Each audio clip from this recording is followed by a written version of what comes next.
Hey guys, today's video, we're gonna find out if an HO slot car will run on Scalextric 1/32 scale track. So it's kind of an older set of track that we had upstairs. We're gonna take it to the back. We're gonna clean it up, prep it, and just see if the V-spec will run on there. So we have fitted some braids. We've soldered braids onto the pickup shoes. And we haven't done anything with the guide pin right now. So we are gonna see if that works. So let's go. Let's pause it real quick. All right, let's go, guys. So yeah, we're gonna try to do this without any kind of a guide pin like extender or for the guide pin diameter, but we'll just jump onto this one here.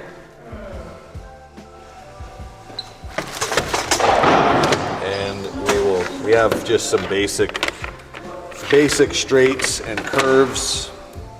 I mean, this stuff, it is stainless rail, so it's not the end of the world if it isn't clean.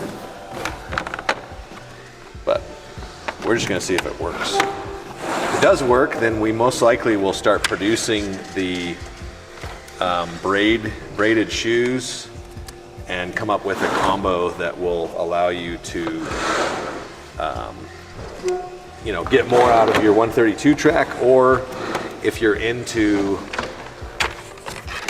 132 and you want to, you know, bring some HO stuff into your current track stuff, you could definitely do that as well. If this works, I mean, we don't even know if it'll work. In theory, it should work. One thing definitely to note kind of right off the bat is the direction is going to be swapped for HO versus 132, but I'm going to actually go grab a paper towel or to wipe this down real quick. Okay, so got a terry cloth. I'm going to just mist it with some WD-40, and as you can see, we have what looks like a brand new track now. A lot of guys are worried that the WD-40 makes the track slick. That's probably because as a kid you put WD-40 on your chain and on all kinds of other things. But it actually works very well for traction, especially after you run a few laps or so. But not only does it look great, but now it'll work a lot better. So we will get out a controller. Like, look at this thing. If this doesn't like look English to you, I don't know what does. And it just, listen to that. Sounds kind of bad. So lane one, this one,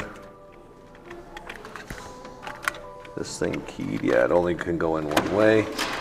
And this is our power one, which we can probably run over to there.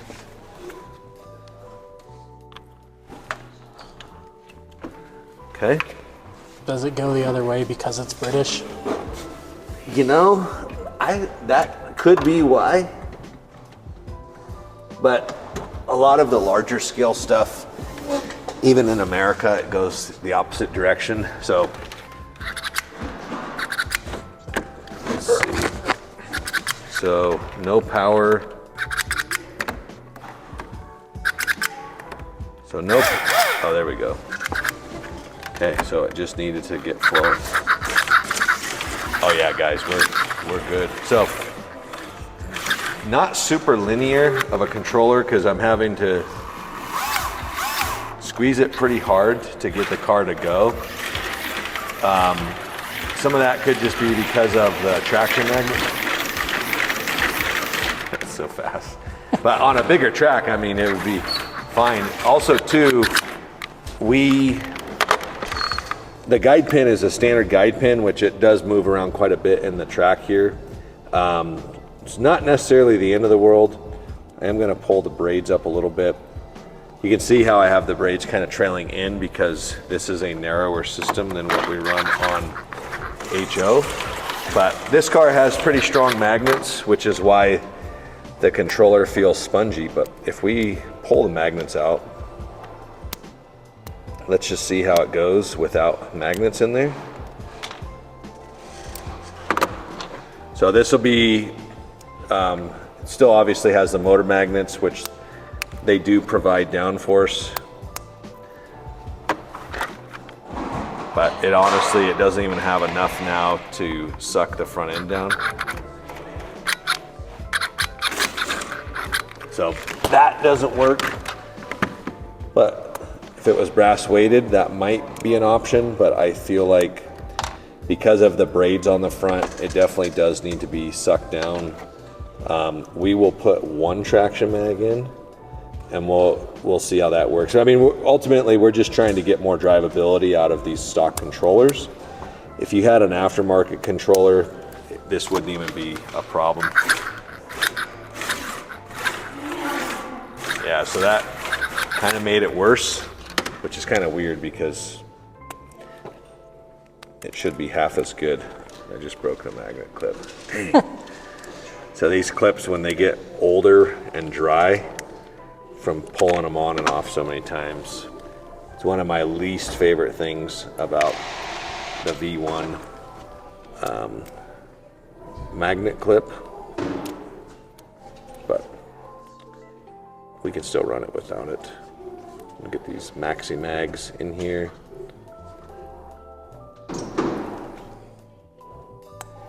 Obviously, it's not ideal to run it without it because if you crash, the magnets can fall out. But it does work on there. It feels like it's like going downhill. But it's just because of the load of the magnet. Something that we can do also is we could definitely raise this whole car up, put it in a bigger rear tire and a bigger front tire, and because we have the braids on there, it doesn't affect it as much as it would if it was on like a traditional road course. So that'll make it feel less spongy, but I mean, nobody wants to be pushing their car around like that. So I think, yeah, it's getting pretty hot. So it's just not digging either the stock controller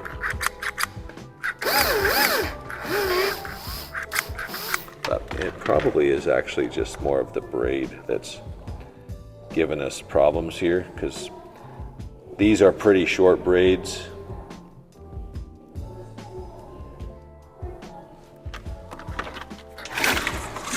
So definitely have to play with the braids. But it feels good. I mean, and it has good traction. It has a lot of traction actually. So that is one thing that isn't ideal. Now, Carrera track could be different because it's going to have different braid. This one, because the rails are so narrow, they're inside of our center of our magnet field on these traction mags, which is making the car want to favor one side or the other. So it's not actually like tracking straight. Like I think does it look like it's offset? It's going that way. Yeah. So it's offset to one side. Which that's probably why when we remove the traction magnet, it just sucked to that side. And like right now, basically only one magnet is doing something. But it's not to say it doesn't work. I think it does work. It definitely could take a little bit more tinkering to get kind of to the point where I would feel comfortable saying, hey, this is a great option if you want to run an HO slot car on your Scalextric track. I think there are better options out there when it comes to track itself. Like I said, the Carrera, in my opinion, is a better system. Polycar is even better than that, and then you end up getting into the routed stuff. But I think, I mean, we might as well try this other lane just to see if there is a variance in the controllers. But I don't think this is an ideal setup, but you definitely could play around with it, have fun with it.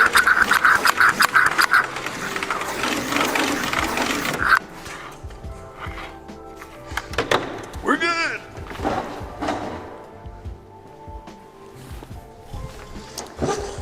So conclusion is, does it work? Yes. Is it ideal? Probably not.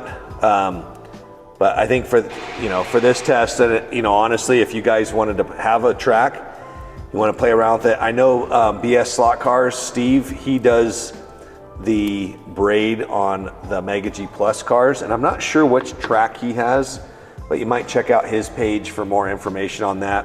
I think if I resoldered these, I would definitely offset my braids for this particular track. I would offset them a little bit closer to the center so that we can run kind of a straighter braid, and then definitely I would go a lot bigger on the rear tires. This is a 452. I'd probably try to get it, way up there.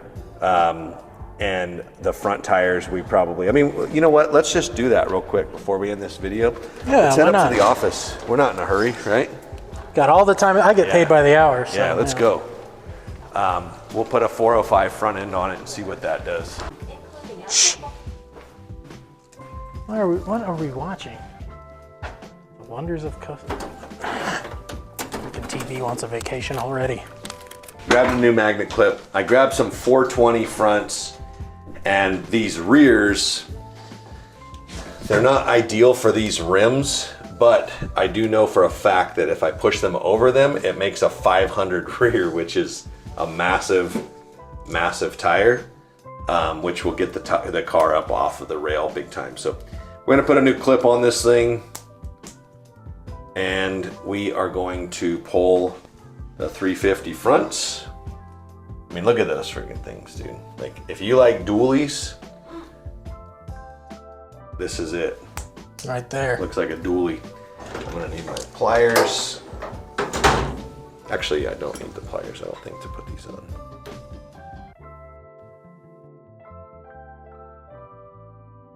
Okay, and the car looks actually really short now because of how big the monster truck rear tires are. So basically we went way outside of what I would say is a normal setup for HO slot car. We have quite a bit of clearance under there now.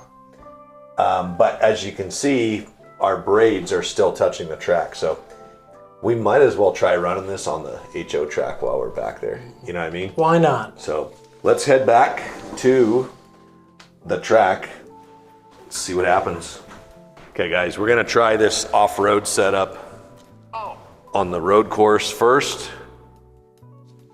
Has a little bit of downforce. Look at how wide that is. Yeah, it's...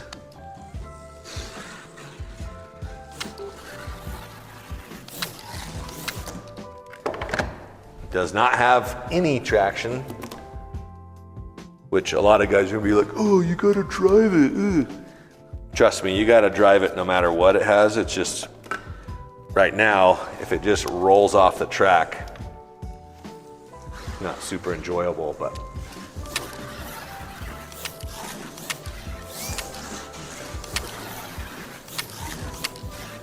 But yeah, it works.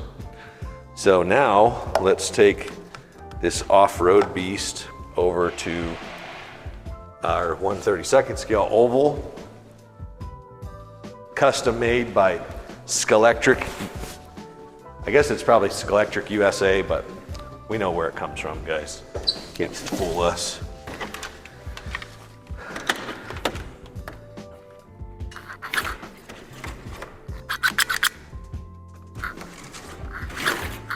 So it's still not super linear with this controller. I think these braids just need to be bent up a little bit more. Okay, so that's quite a bit better. And this says it's 12, oh no, it's 15 volts. I was like, it says it's 12 volts, but it feels like a lot more than that.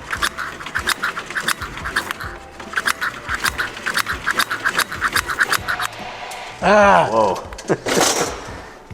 right when the blow-off valve went off, it came off the track, you could hear it.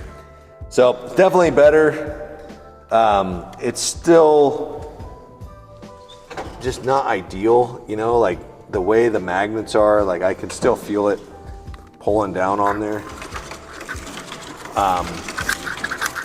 Obviously, if we were to do something with this, we would absolutely want to make it to where somebody that had a 132 track could have an awesome HO experience. And I just don't think that with this setup in the way that it currently is, I don't know that that would be the best way to go.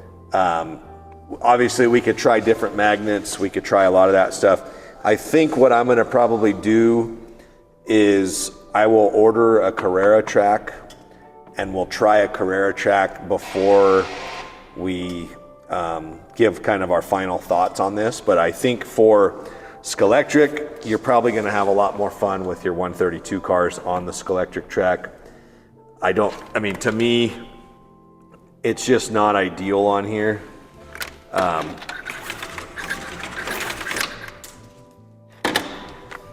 Yeah, I mean, that's going to happen with any slot car, but still, it's just not super ideal. But I will order a Carrera track and we will test it on the Carrera. I'll also reach out to Steve at BS Slot Cars and see, whoops, I just crushed my mic. It's probably going to be, I'll reach out to Steve at BS Slot Cars and see what track he has. If you guys know, you could throw it in the comments as well. But that's it for now. We'll probably do a part 2 down the road once we get the Carrera track. But I think for Scalextric, I probably would stick with 132 on the Scalextric track. So hopefully you enjoyed the video. We'll see you on the next one.